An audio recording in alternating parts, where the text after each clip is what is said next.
The Secret of the Indian by Lynne Reid Banks, Chapter 5. Patrick Goes Back. Patrick's face was blank for a moment, and Omri thought, he's scared, and who can blame him? But then he saw it wasn't that at all. Patrick simply hadn't been able to grasp the idea at first. When he did grasp it, not just his face, but his whole body seemed to light up with excitement. Wow, he said simply. You mean you'll do it? Are you kidding? Go back to real cowboy time? Cowboy country? See Boone full size? Lead me to it. Let me go. Let's go. He bounded out of the living room and was halfway up the stairs before Omri had gathered his wits to follow. As he came into the hall, he noticed Emma standing much closer to the living room door than she had been before. Patrick had nearly bowled her over as he emerged. A suspicion struck Omri. Were you listening? Yes, she said at once, but I didn't understand what you were talking about. Ah, said Omri with relief. It crossed his mind that she was a very straightforward girl. At least, Tamsin wouldn't have admitted eavesdropping like that. Not many people would. He gave Emma a closer look. She was a year younger than he was, which was why he had hardly noticed her at school. Somehow you only noticed your contemporaries or people ahead of you. But she'd been more or less around for most of his life. Odd that he'd never really looked at her before. Now he saw that she was quite nice-looking in a fair, snubby-faced way. She had freckles and large eyes, and was dressed in sensible jeans and a blue parka. She had her hands deep in her pockets and was gazing at him expectantly. What were you talking about in there? Private, said Omri. He glanced up the stairs. Patrick could already be heard thudding up the last flight to Omri's attic bedroom. Where's Patrick gone? Up to get his pajamas and stuff. But he didn't take any last night. He just dashed out.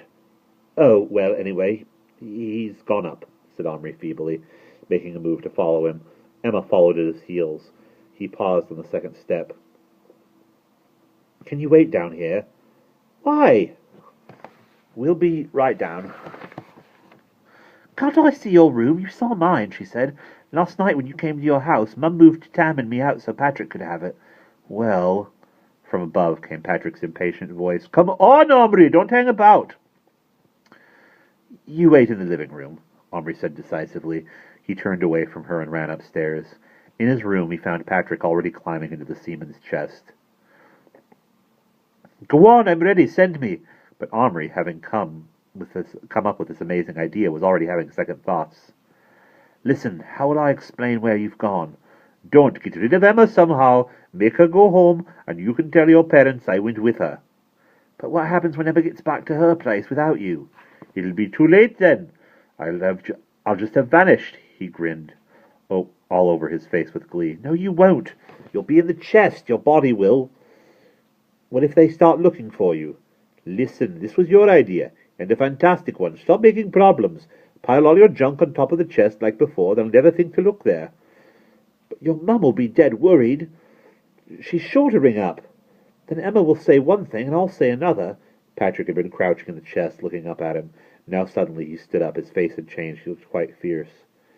I want to go back with Boone, he said. I've made up my mind, and I don't want you bringing me back after 10 minutes either. You had your adventure in the Indian village. I know you had a rough time, but you saw it. You saw the battle. You experienced it. Now it's my turn, and I don't want to hear any of your feeble objections. Just put the key in the lock and turn it, will you? I'm the one who's taking the risk. All you're asked to do is stall everybody for a few days. Omri's mouth dropped open. A few days? It's hardly worth going for less than that, Patrick retorted. Then he would stay away for longer than a few hours had not been any part of Omri's, as he now saw its idiotic idea. But it could be dangerous. What if... Patrick made a move as if to get out of the chest. Are you going to do it, or am I going to have to bash you? He growled. Omri was not afraid of him. They were evenly matched. He stood his ground. You don't have to use skinhead tactics, he said. Patrick looked sheepish. Sorry, you're always trying to hold me back from doing what I want to. And listen, we'd better decide beforehand when you're going to bring me back. Time works the same at both ends, so let's say a week from today. You're completely round the twist, said Omri. A week? Anyone would think you were going on holiday. All right, lie down, I'll send you. But don't get too comfortable in Texas, because you'll be barked before you know it, and if I get into any trouble about you, which I'm bound to—" Patrick stared at him for a moment, then slowly took the small figure of Boone out of his pocket. Omri reached out and touched it. He wanted to touch Patrick, shake hands with him or something, but he didn't know how to say it quite, so he touched Boone instead and said, "Say hello to him for me, and tell him to take good care of you." Patrick curled up in the bottom of the chest. Omri, feeling quite calm now that the decision was made, closed the lid. He took the key out of his pocket and stuck it in the lock on the chest. For a moment it hung there, its red satin ribbon hanging from its fancy top. Then Omri turned it fiercely. At that moment he heard a small, shrill voice nearby. "What Patrick do? Why move Longhouse? Very bad move, sick men. Make fear. Make wound worse." Omri spun around. In order to open the chest, Patrick had lifted the seed tray with its precious miniature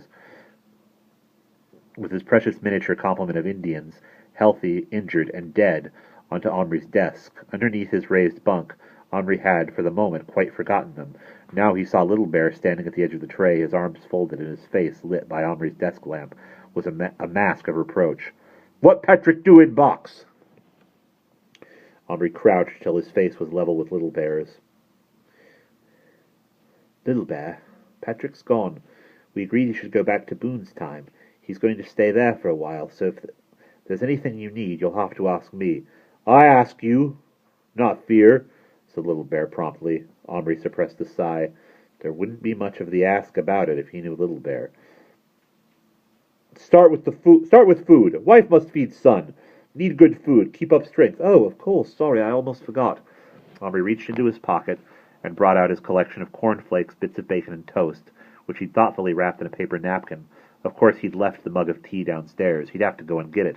Meanwhile, there was enough food to be getting on with for all of them. Little Bear looked at the spread, sampled a chunk of crispy bacon fat, and grunted with grudging approval. But then he straightened up, his face once more a mask of seriousness. "Not leave dead brave long time," Little Bear said. "Send back, own people find, know what do. Obey custom for dead." "Yes," said Omri. "That's what we thought. When?" "Right away," said Little Bear, who was beginning to pick up some English expressions. "We'll put them in the cupboard," said Omri. He felt the cupboard was the right time vehicle for the little people, the chest for him and Patrick. The logistics of the thing were solved by Omri's putting his left hand, palm upward, on the soil of the seed tray, while Little Bear and the three healthy Indians carefully and reverently lifted the corpses, still covered with blood-stained clothes, onto it. Omri shuddered as he felt their body weight, the coldness of death against his skin. Then the burial party of 4 climbed onto Omri's hand, and he slowly moved to the cupboard, which stood on the low table in the middle of the room. He opened the door. 2 Indians climbed off his hand and over the bottom edge of the cupboard, and the other 2 lifted the bodies one by one and handed them to the Indians, who laid them on the floor of the metal cupboard. Omri reached over and took the key from the lock of the chest and inserted it into the keyhole of the cupboard. The burial party climbed out and stood in a line, looking at their dead comrades in silence.